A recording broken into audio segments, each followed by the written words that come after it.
Marketed as a cross between F-Zero and Splatoon, Trailblazers comes from a core development team of 3 individuals aiming to inject new life into the racing genre. The bright presentation and inventive mechanics succeed in creating a distinct identity, but it suffers under a range of technical issues and odd design choices. Trailblazers centers on the concept of being able to paint the road as you drive, then boosting on your own team's paint. The longer you boost, the faster you'll go, so on each lap, you're preparing the way for the next. Trying to paint a line of continuous color, then trying to keep your vehicle on that line through increasing speeds and tricky turns. As simple as that sounds, there's a lot to think about. You can't boost and paint at the same time. You have a limited amount of paint to work with before you have to wait for your meter to refill. Then, with the full meter, you can opt to shoot all of your paint in front of you to gain a quick boost or to attack enemies. Gates on the track provide bonus splashes of color, and racers can paint over one another's paint.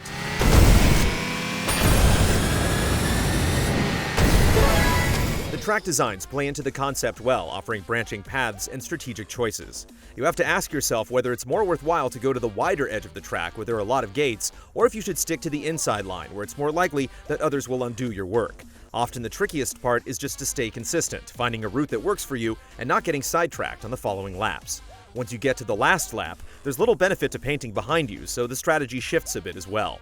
It's just too bad that Trailblazers doesn't have any clear audio cues to tell you when you've reached the final lap, since it's not always easy to take your eyes off the road. Most races put you on teams of 3-on-3, but there are several variations to mix things up. Time trials give everyone the same color of paint, and it's in these events that you're most likely to reach max speed. Gate chases remove your ability to paint, leaving only the color produced by activating gates. While all versus all races show just how hard it is to work alone, with 6 different colors scribbling over each other on the track. Ready.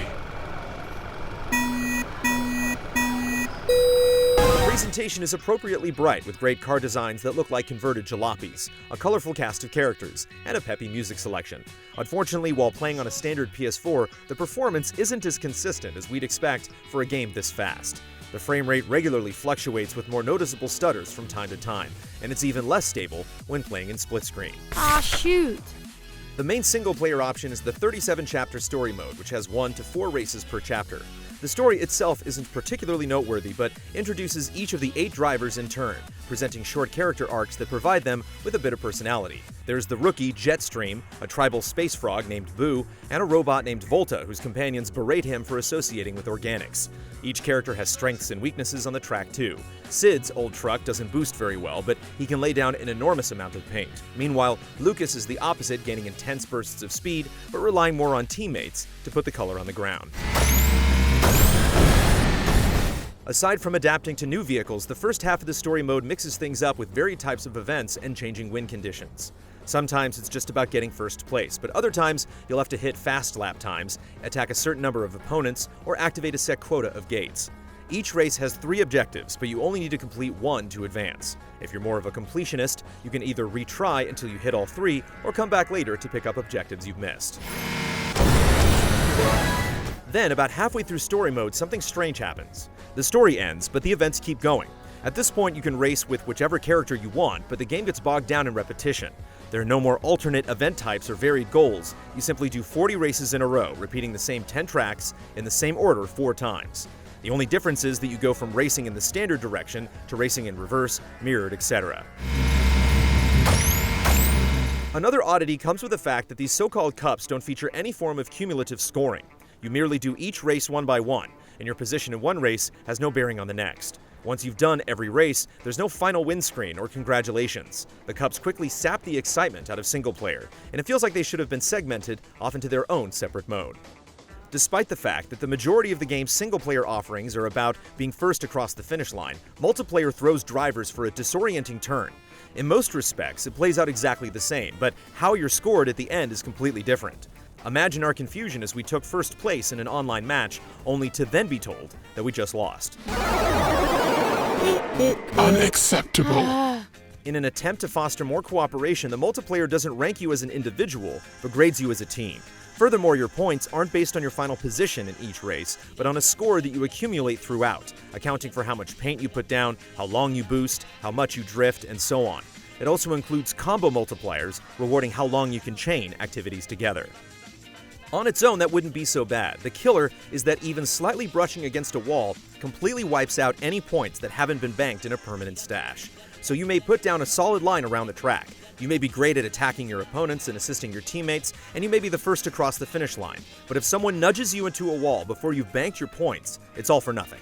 Since the painting mechanics already lead you to create a continuous line of activity around the track, the only real way to bank your points is to slow down for a second and wait for your combo to end.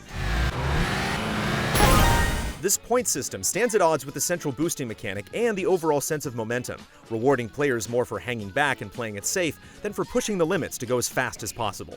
While it doesn't take many races to adapt your playstyle, it just makes things less exciting and more frustrating. Also, without clear instruction on what the points mean, it can present confusing situations such as getting awarded a small amount of race points, even though you led nearly every lap in first place. This would be less of a concern if multiplayer had more variation similar to single player. However, whether you're playing online or via split screen, you don't have any way to simply race for first place. There isn't a way to turn off AI opponents either, and with online lobbies nearly empty, we've seen wins clearly going to whoever has the most AI drivers on their team.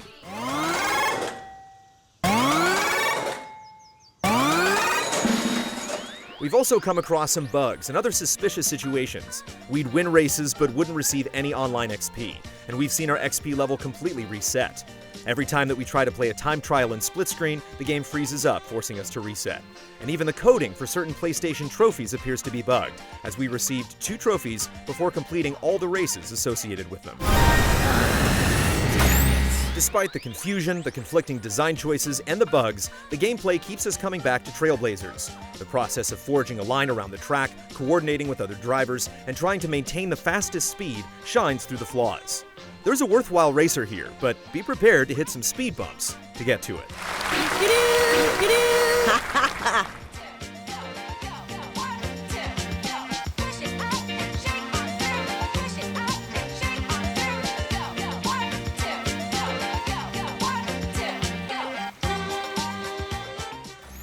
Easy Allies reviews are made possible by generous viewers just like you.